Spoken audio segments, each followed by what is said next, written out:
Galaxy S23 FE, ya smartphone terbaru dari Samsung yang masih dikategorikan untuk kelas flagship killer ya, karena dia masih masuk di jajaran flagship yaitu S23 series. Beberapa fitur flagshipnya masih ada disematkan di S23 FE ini, dan ini cukup menarik untuk kita bahas. Kita mulai dulu dari ukuran layar 6,4 inci yang menurutku nggak terlalu besar, sehingga buat teman-teman yang suka dengan bidang smartphone yang nggak terlalu gede, dipakai di tangan itu nggak terlalu besar dan nggak terlalu berat, kemudian untuk dimasukkan ke dalam kantong itu juga nggak terlalu mengganjal, karena kebanyakan yang udah-udah itu ukuran smartphone tuh di 6,7 inci yang menurutku itu lumayan panjang dan gede ya smartphone-nya. Jadi kalau dipergunakan sehari-hari itu terkadang pegel, dan biasanya smartphone yang mempunyai ukuran layar 6,7 inci itu agak berat bobot dari smartphone-nya.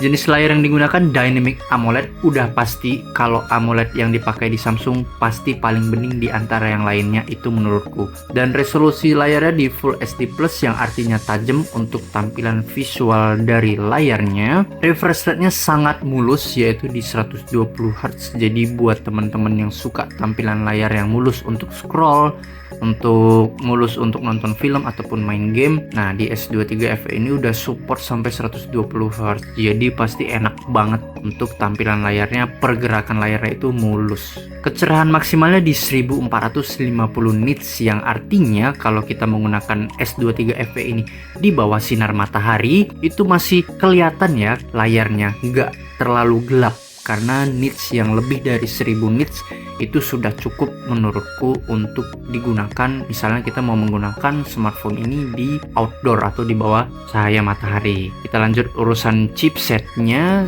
S23 FE menggunakan chipset Exynos 2200 dengan 4 nanometer, RAM yang disematkan 8 GB, dan internal storage-nya ada dua pilihannya bray, di 128 GB dan di 256 GB.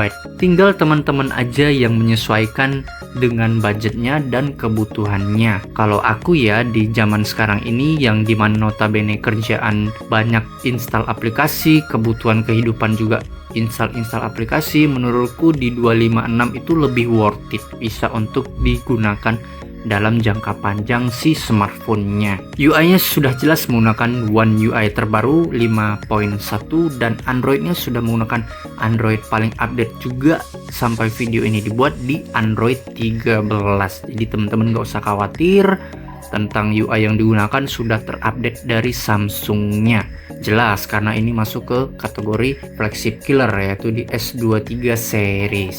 Kamera belakangnya ada dua lensa. Untuk lensa utamanya di 50 megapiksel yang sudah didukung dengan OIS atau Optical Image Stabilizer yang berguna ketika teman-teman memfoto malam hari gitu ya. Biasanya jitter-jitter di tangan itu akan mengganggu hasil tangkapan kamera sehingga hasil kamera jadi ngeblur. Nah, dengan adanya OIS ini bisa dibantu sehingga kestabilan dan tangkapan kameranya akan tetap stabil, sehingga hasil kameranya akan tetap bagus dan tidak blur. Untuk lensa keduanya menggunakan 12 megapiksel untuk ultra wide, lensa ketiganya 8 megapiksel untuk telefoto, support sampai 3 kali optical zoom. Resolusi videonya di 4K 60 fps. Kemudian kita bahas di kamera selfie-nya beresolusi 10 megapiksel dan resolusi videonya di 4K 30 fps. Lanjut kita bahas dari kapasitas baterainya yang cukup lumayan besar menurut aku di 4500 mAh. Untuk penggunaan sehari-hari tanpa game, dipakai kerja, ini menurutku seharian digunakan masih worth it, masih cukup lah ya. USB Type-C pastinya, dan pengecasan cepatnya di 25 watt. Sebenarnya sangat disayangkan ya pengecasannya hanya mentok di 25 watt, karena yang udah-udah itu di smartphone di harga yang sekelasnya dengan S23 FE ini sudah menggunakan 67 watt, 120 watt, atau bahkan paling kecil 33 deh. Samsung masih mempertahankan di 25 watt yang menurutku sebenarnya sayang banget, tapi udah cukup lah daripada disematkan 18 watt. Lanjut untuk sinyalnya, support sampai 5G, speakernya stereo ada dua, cocok untuk main game, nonton film, itu enak banget karena keluarnya dari kanan dan kiri ya ketika handphone kita miringkan. Jadi telinga kanan dan kiri kita mendengarkan output speaker dari masing-masing speakernya, jadi enak lah Sudah ada NFC dan ada sertifikasi IP68 yang artinya sertifikasi tahan air. Fingerprintnya di layar pastinya karena sudah menggunakan layar AMOLED. Berat smartphone-nya di 209 gram yang menurut aku lumayan ya, lumayan agak berat. Untuk harganya sudah saya sematkan link di deskripsi video ini, teman-teman bisa klik aja linknya tersebut yang nantinya akan menuju ke Instagram Bara Gadget, dan di situ ada lengkap tertera harga dari S23 FE ini. Oke, lanjut kita bahas kelebihan dari Galaxy S23 FE ini, yaitu dari panel AMOLED-nya, refresh rate-nya di 120Hz dan kecerahan maksimalnya di 1450 nits. Chipset yang digunakan cukup powerful ya, dengan Exynos 2204 nanometer, RAM yang digunakan cukup besar di 8GB, dan ada pilihan internal storage di 256.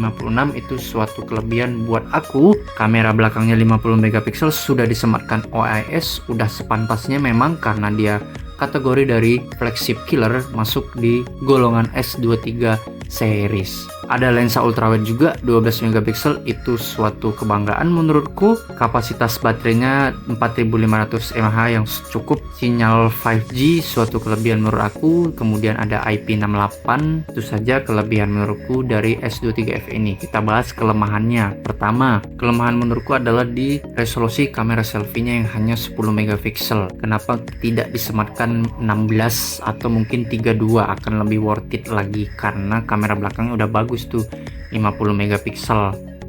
Kemudian kelemahan kedua adalah pengecasan cepatnya yang masih di 25 watt. Menurutku kalau penggunaan di 67 watt itu lebih worth it.